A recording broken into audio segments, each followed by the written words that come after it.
So, ladies and gentlemen, welcome back to another Q&A on this fine Sunday. So, you guys know the spiel. If you want to get your question answered, all you have to do is subscribe, turn on post notifications, because somewhere randomly in the week, I'm going to ask for some questions, and usually it's the people within the first 2 hours that get a response. So, no further ado, let's get straight into it. Now, the first question is quite long. Hey Iman, just watched your life lessons from 2020 video. Just want to say I really appreciate you talking about the anxiety and depression you experienced. What I'm about to say next may be dead wrong, but do you think that diving into all the things that are clearly wrong with the world, probably wrong with the world, and possibly wrong with the world, aka conspiracy theories, could have contributed to your anxiety and depression? I'm definitely no expert, but I've noticed a clear pattern between conspiratorial thinking and mental illness. When I was in school, a super conspiratorial guy actually took his own life. Sorry to hear that. I'm not saying there's no basis to conspiracy theories. I actually agree with 85% of what you've said about lockdowns. And yeah, there's most likely a deep state that's pulling some strings. But from my own experience, some people who dive down the rabbit hole never come out. I personally think that stuff is like playing with fire. And if you find some horrifying truth, you'll end up taking on a big mental burden as a result. Appreciate it. James, that was actually an extremely insightful question, and it's something that I've toyed with for a long time. Now, just so you get timelines a little bit more accurate, or not more accurate, but to give you some context for timelines. I remember,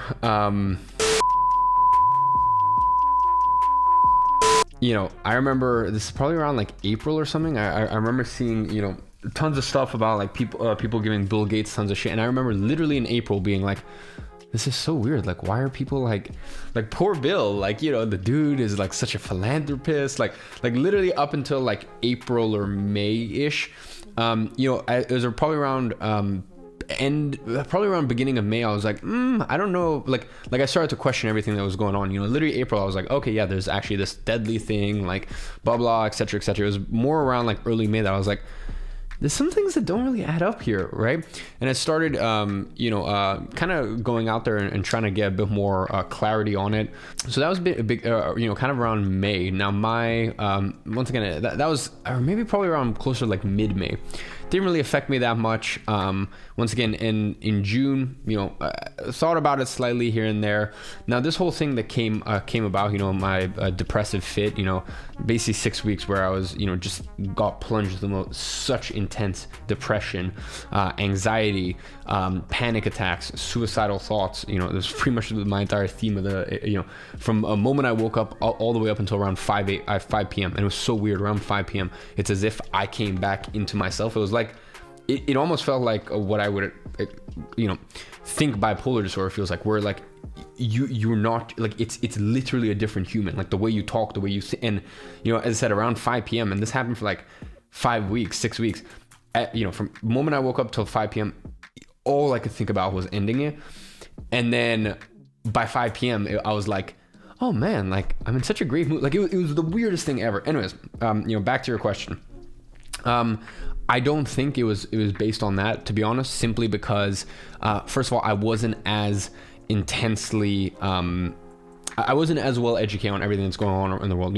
At that point, I couldn't have told you that the Federal Reserve is actually a private bank. At that point, I couldn't have told you basically why everything that's going on in the world is one of the most fraudulent events in history.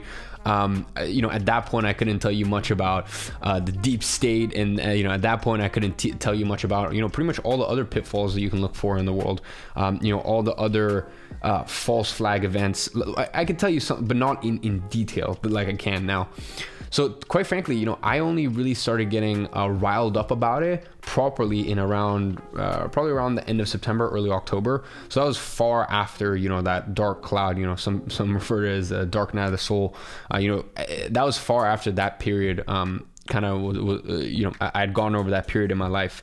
So for 2 months, it definitely put me in a bad mind state. And it's something that I always toy with. Sometimes I think, shit, man, like you're, here's the thing. I would be settled. If I didn't have a platform, I don't think I would get as riled up about it as I do. If I knew what I knew and I had no platform, and let's say I was just working a banking job, I would tell all of my close friends and I would educate my close circle. The issue is for me, I don't know if in 20 years I can look back. I don't care how much money I make this year. I don't care how much accolade. I don't care about any of that shit. there, 90% of your life doesn't fucking matter. There's that 10% where you have to step up and you have to be someone of character. And that other 90% of shit you did, whoop de fucking do. Great for you.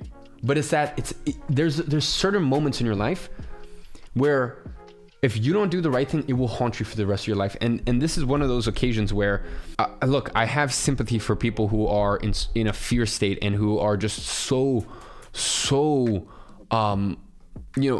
are such puppets to propaganda and can't see what's in front of them. I have sympathy for it, or I have empathy for it.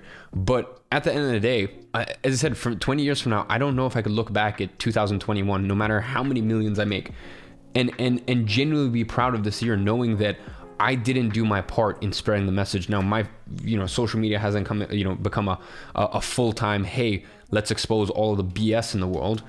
But I do my bit. Probably around once a week, I'll do a post.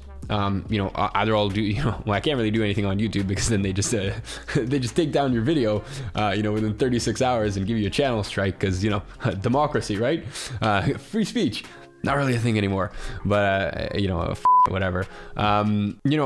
Publicly, I will educate people all the time, and my actions day to day. I said, I'll always do the right thing. And I would do this whether I had a platform or I didn't have a platform. Things like when I get in an Uber, they tell me to wear a mask. I tell them no. And, I go, I'm sorry, that goes against my morals. And, if they still, and most of the time, 90%, first of all, when I get in an Uber and I'm not wearing it, first of all, 80% of the time, they don't say anything. And then the times they do, after I say that, they're like, yeah, that's fine. I just had to say that anyways. And, the other 20% of the time, they're like, sorry, I can't take you then. I'm like, say no more, no worries. I'll cancel Uber, I get a new one, right? And it's as simple as that. And I do that whether I had a social media or not. Yesterday, for example, I was in the supermarket and wasn't wearing a mask. Neither was my girlfriend. And some guy was like, came up to me and he's like, and by the way, guys, you need to understand that, like, you need to know the way to navigate these things. He came up and he's like, put your mask on. And I was like, yeah, awesome. Have a great day. I was just like, yeah, have a great day. Don't worry. And he came up later and this is just some random dude, not some guy working there. And he said it again.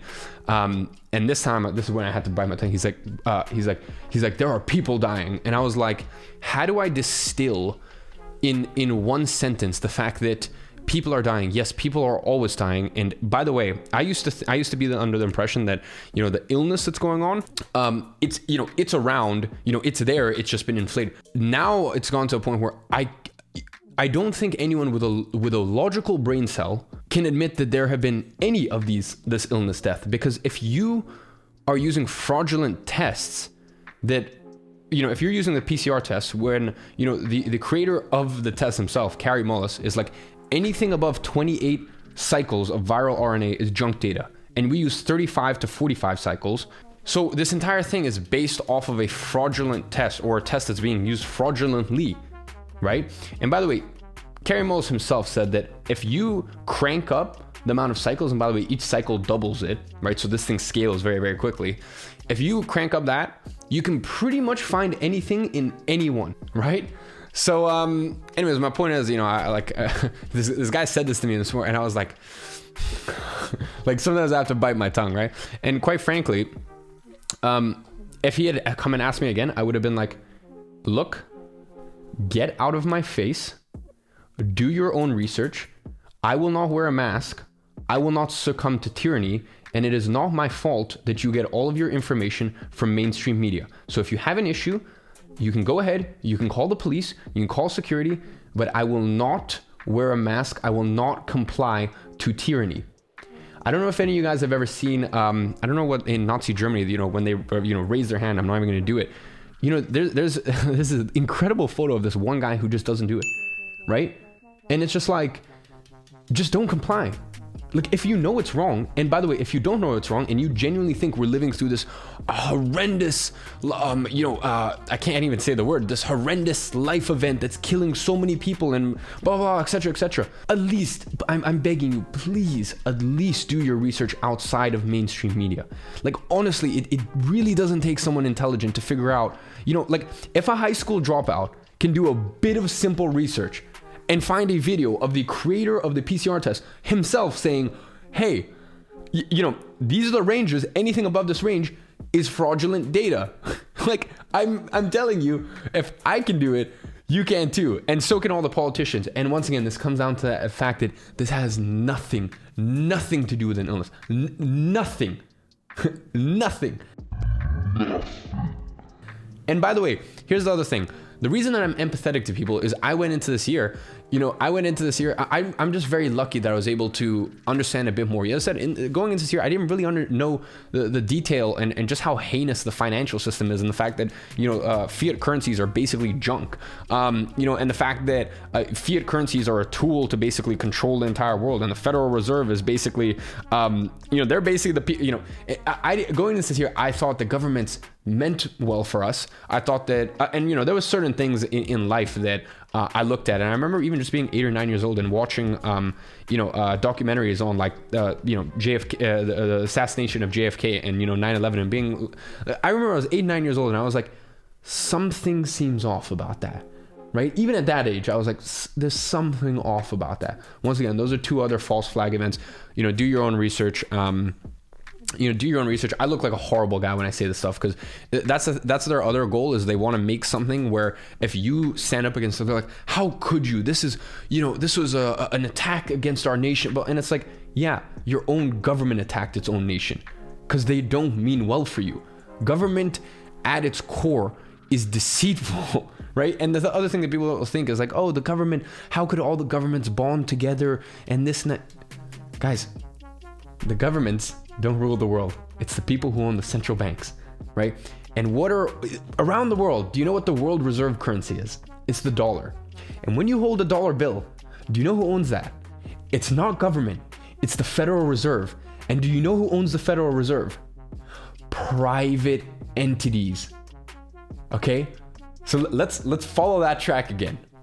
That dollar you're holding, first of all, when they print dollars, they don't even have to make dollars anymore, right? It's just ones and zeros. They don't give a shit. If they want to dilute the the currency supply by 30% a year, they'll do whatever they want. Okay, so that controls the world, because all of the other countries are pegged against the reserve currency, which is the dollar, and the dollar is owned by a private institution. Like, let that sink in, right? And as I said, the reason I have empathy for people is because going into this year, I was so, I didn't know about all this stuff. So back, this is all a roundabout way to go, to basically say, back to your point. In an ideal scenario, I would know all this stuff. And, for all of you guys watching this, know all this stuff, but don't let it take over your life, okay? Just know about it. Know that fiat currencies are junk. Know that what's going on in the entire world is one of the, I would actually go for as far as say, is the most fraudulent thing that has ever happened. And by the way, the governments have been stealing and pillaging, from you for years. All you got to do is look back at the, the Great Depression, and look at the fact that, you can see this happen 100 years ago. It's so funny. I flew away to Cape Town in December, and the news were like, if you leave London, if you leave Tier 4, we're gonna arrest you. But go yourself. Honestly, go yourself. I look forward. I am so excited for a day when journalists, 90% of them end up in jail. When politicians, 90% of them end up in jail, because they are literally the scum of the earth. So it's like, okay, you can't leave, they'll try to pull all this shit, which has no legal basis, right? And I left the country just fine. And it's so funny to watch how, all this propaganda, and you look back 100 years ago, with the same thing when they tried to take your gold. The same. What they said was, oh, everyone needs to bring in their gold. Everyone needs to bring in their gold, and we'll pay $20 per, I forget, it was like gold bar or whatever, right? So they took that $20, and by the way, they said, if you don't bring in your gold, you are a traitor of the nation, and you will be arrested. Neither of those things happened, by the way, right? You did not get arrested if you kept your gold, because they had no legal basis to take it. They took it, research this stuff, guys, research it. They took it for $20 and then sold it on for $35. That's the government. Less than 90 years ago, during the Great Depression. And you think the government's there to help you. Now, once again, all this stuff, the reason I say I have empathy for the guy in the supermarket who's like, there's people dying. He's just uneducated. In the same way, guys, there's so much in the world that I'm uneducated about it, right? And even going into this year, I didn't know what Democrat, Republican, I didn't care, right? So I think educate yourself on all the stuff that's going on in the world, but just don't let it control you. Because look, 2020 was the most profitable year of my entire life. 2021 has been the most profitable year of my entire life. I am like, this illness for you and me both watching is incredible. We stay at home, no distractions, no FOMO of people going to restaurants and clubs and this, that, and we just make an aggressive amount of money. And not only do we make an aggressive amount of money because we run online businesses, we then next year, already through my investments, I'm making an extortionate amount of money. And then next year, when there's a huge economic recession, mirroring the same sort of extent as the Great Depression, there's blood on the streets. You go buy those stocks you've always wanted to buy. You go buy that property you've always wanted to buy, right? Because there's blood on the streets, and you've got cash reserves, and you have an actual business to sustain yourself, right? So selfishly, for myself and you guys, everything that's going on is great, right? We stayed at home, right? We stay at home and we're boring anyways. We run our businesses online. Nothing has changed for us. In fact, it's been better for us, right? For me, I just hate seeing the little guy get effed over, right? I don't know why now if I'm not swearing. But yeah, seeing the little guy get over, right? So long story short, educate yourself, but then just, as long as you know that, put your head down and work. Now, back to your question. The reason that's a little different for me is I wish I didn't have to keep talking about this and put myself in the firing line and every single week make it so someone can take a snippet of it and cancel me. I mean, guys, the amount of times that I've put myself in a fire, like, I'm surprised I haven't been canceled, right? But then again, if I got I say get canceled. Who cares? Maybe I could get canceled by the general public. But I don't give like 95. It's funny when I started talking about this stuff for the first time in August. 50-50 was like, how dare you? There's people dying, blah blah. And 50% were like, thank God someone spoke up. The next time I did it, it was like it was like 60-40. The next time I did it, 70-30. The next time I did it, 80-20. When I post anything about basically one of the most fraudulent events in history, at this point I get 300 DMs back of like praise and like, thank you so much for speaking about this. You are so brave. Because guys, every time I do this, I'm shooting myself in the foot. I get nothing from talking about this. And I get one person who's like, whoa, like, so even if I get canceled, whatever, it. Like, you guys are so smart. Like, that's one thing that I've realized, and I have so much, even more gratitude for my audience now. It's because, like, look, sure, some people have great audiences, but you guys are wicked smart. You guys are wicked smart, and you guys have heart, and you guys have character. That's one thing I've learned when I've talked about this stuff is, like, I see the messages back. You guys are smart as hell. So, from me and the average person, it's a little different. I don't let it consume my mind. As I said, selfishly, this has been incredible for me. I love it. But once a week, there's just this feeling in me that, like, I need, if I can even just stop one person from living in fear that they can't see their it's sick. It's actually sickening. If I can stop one person from living in fear that they can't see their grandmother because of a phony illness that is the flu, it's like, I still have a struggle to comprehend how very smart people who, with Oxford and Cambridge degrees go, oh yeah, the flu count in England has been 0 this year. Miraculous. Like, and it's so proportionate to basically, this illness, whatever. Anyways, my point is, if I can help one person put them at ease, if I could stop one person from getting the jib jab, you know what I'm talking about? And here's the thing, my goal is not to get someone to stop it. It's just like, why is it fair that there's 100% of your opinion is coming from mainstream media that is crooked and phony? Like, at least you should see another side of the spectrum. And I've always told people, they're like, I had people message me back. They're like, oh, because of you, I'm not getting it, right? And I'm like, look, don't make it because of me. All I want to do is just wake you up to the fact that potentially there are some downsides to it. In fact, there's a lot of them, right? But you do your own research. I just want to give people an even keeled perspective, because if you speak to other people, if you look in the media, you're not going to get that. So it's been super, super long. But anyways, my point is, I don't think that's the reason that it happened, because I actually only got more fired up about it after that.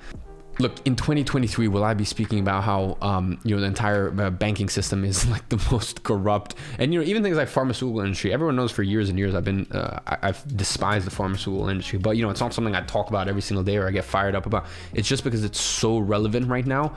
And as I said, I would not be able to in 20 years to look back at 2020 and be proud of myself. I don't care how much money I make if I didn't do the right thing. And spreading awareness about this is doing the right thing, because very few people are, and very few people are have the courage to speak up about this. So hopefully that answers your question.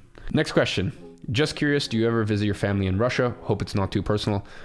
Well, I think you can see based on the past 15-ish, 20 minutes, there's nothing too personal with me. I have not seen my family since 2012 in Russia. Two reasons. First of all, the place that I'm from, Dagestan in Russia, very, very dangerous. If you go look on the UK government warning, government advice thing, it's like only travel if absolutely must, because it's super dangerous. This, that. I mean, even when I was there, that was all stories of people getting like kidnapped, like held for ransom, shit like that. So that's number one. And I think that's probably more the excuse I give myself. The second reason, I'll be honest, is when I moved to London from Russia when I was 4 years old, the number one mission was for me to learn English. Now that was great, for a couple of years I was only allowed to speak English in the household and this and that. Now when it came back time to like, okay, you learn English now, with my mom, let's speak Russian again. I forgot it. So I can read, I can write Russian. If someone speaks to me in Russian, I can understand usually 80% of it. It's just speaking it. I basically can't speak Russian. So I think it's one of the things that I actually am very like almost I am ashamed of the fact that I can't speak Russian. I should be able to go back and speak to my grandmother and this and that.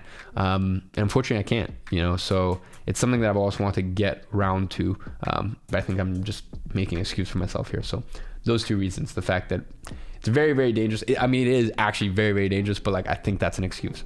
I could always make it work. Or I have the funds. I could fly my family to St. Petersburg or Moscow. I could fly my entire family. I have a huge family. My mom is the youngest of 7. And spend a week with them and, get in a super nice big Airbnb, cottage, house, whatever, and spend a week with them. So I think I'm honestly just making excuses for myself, because as I said, I still feel really bad about the fact that I can't speak Russian and speak to my family. Next question is, gotta ask what incense you use and what your current read is at the moment. In terms of incense that I use, funnily enough, that's, I'm super specific about everything that I do. That is one thing that, funnily enough, I just get like the multi-packs on Amazon, and then they come in like a box of like 15, and then I just light them up. I should probably be a lot more specific with the incense that I use. And then in terms of my current read at the moment, it's Your Next 5 Moves by Patrick Bet-David. Reading that, great book. Next question is, what exactly is monk mode and what does your schedule look like when you're in it? So basically monk mode is no alcohol, no caffeine. For me, no sugar, no gluten, because obviously I do carnivore diet plus avocado. That's basically my diet in monk mode. No sugar, no alcohol, no caffeine, no sugar, no gluten. And then with that is also, monk mode with that is also, it's not specified, but when I'm in monk mode, it's just like people even know, like my friends know, and they're like, okay, I'm not seeing him for this period of time. So, when I'm in monk mode, unless it's my girlfriend or, my mom, even my best friend, like I probably won't see him for 8 weeks while I'm in monk mode, even though, he lives 10 minutes down the road from me. So monk mode is like those conditions, and then like those are the non-negotiables. And then also just like, it's kind of like a attitude that I have when I'm in monk mode. That's it. I'm dialed in. The thing that I'm adding to monk mode this time is an hour a day of meditation. An hour a day of meditation, like no excuses, doing an hour a day of meditation. So that's the only other thing that I'm adding to monk mode this time. So that is pretty much that. So what does my schedule look like? Well, now that I'm in London, I'm not in Cape Town anymore. And I can't go to the beach or go to the gym or anything like that. Monk mode is wake up at 7, wake up, shower, meditate, just do the first 10-minute meditation to start the day. And then start work at 8. And then I work from 8 until, so I do 15-minute work, 10-minute break, 15-minute work, 10-minute break. Those are my work blocks. So I do 8 until 12 until 1 I eat, and then 1 until 3 I work, 3 to 4:30 I have 3 different team calls. And then usually like between that 1 to 3 period, or from like 5 until 6, 7, 8, I'll have either sales calls. Every once in a while I'll come into a client check-in call if it's important. So sales calls, client check-in calls, calls for CPA, calls for AI, and sort of usually within that period of like 3 until 8, as I said, it's calls and then more sort of busy work. So yeah, that's my schedule. 8 a.m. start work, 8 p.m. usually at the earliest finish work. So it's usually 8 a.m. to 8 p.m. or 8 a.m. to like 9 p.m. or sometimes potentially 10 p.m. And then, yeah, I get ready for bed and make my sleepy time tea and try to get as much sleep as I can. So that's pretty much my day in monk mode. It's basically just work. And then with that, I work 6 days a week and then 1 day off. And then on that 1 day off, I'll do exercise and then I'll train another 2 days a week. If gyms were open, I would be training 6 days a week, and I would be doing it the first, kind of like I was doing in Cape Town, and I would be doing it first. But gyms aren't open here in the UK for another 6 weeks, 7 weeks. 6 weeks. So, whatever, I'm just going to suck it up, just do 3 times a week, just kind of at a minimum. And then, kind of go from there. Also now with the new monk mode, I'm going to have to save an hour a day. I'm still deciding whether I want to do it at the beginning of the day or at the end of the day. I think probably the beginning of the day, just get it knocked out. At the beginning of the day, do that 1 hour of meditation as well. So yeah, that is monk mode. Next question is, are you planning on creating more courses outside of SMMA and CPA? So I assume you're talking about agency incubator, which helps people get from 0 to 10K a month with their agency. Obviously there's people in there who used it to get to 20 or 30K, but kind of the main demographic is 0 to 10, and CPA is to go from 10 to 100K a month. I don't have any intentions of creating any course outside of that. I don't believe, I have a tough time trusting someone who has 4 different courses, and especially across multiple different businesses. Guys, my sole focus is running my agency and then using everything that I learned day to day running my agency to this day, to make our programs at GrowYourAgency as good as possible, right? And the thing is, agency incubator, as an example, took me 6 months of 12 hours a day, 6 days a week work. So it's it's making one program is already so hard. So to have multiple courses across multiple different industries, it's of no interest to me, right? We have agency incubator, we have CPA, and for the foreseeable future, that is going to be it. Towards the end of the year, we are also launching a mastermind, Meridian Mastermind, where we meet up physically 3 times a year, and then other cool stuff within that. So meet up physically 3 times a year. I also have 4 one-on-one sessions, so one at the beginning of every quarter with the members. And yeah, there's some other stuff in there that's very, very fun. That's some higher level stuff. We talk a lot more about going from 50K a month to 150K, 200K a month with the agency, and also a lot more about investing and really diving in deep with company culture, hiring, operations, and service delivery. But as I said, that'll be coming more towards the end of 2021, and that'll be specifically for CPA members only. So I don't really have any interest of diluting my focus into many different programs. So ladies and gents, I hope you guys enjoyed this Q&A. It got very heated, so yeah, sorry about that, or I hope you enjoyed it. And yeah, as always, down below you can find the Gadzhi giveaway winner. On the extended channel, we give away a piece of apparel from Gadzhi. On the main channel, we give away the blue light blockers. You can enter to win as many times as you want. The instructions are down below, as well as the winner. And with no further ado, hope you guys enjoyed, and I'll see you in the next episode. Hey, look, if you enjoyed that video, I went ahead and picked out another special video that I know you're going to find immensely valuable. You can find it right there. I know you're going to love it, and I'll see you in the next one.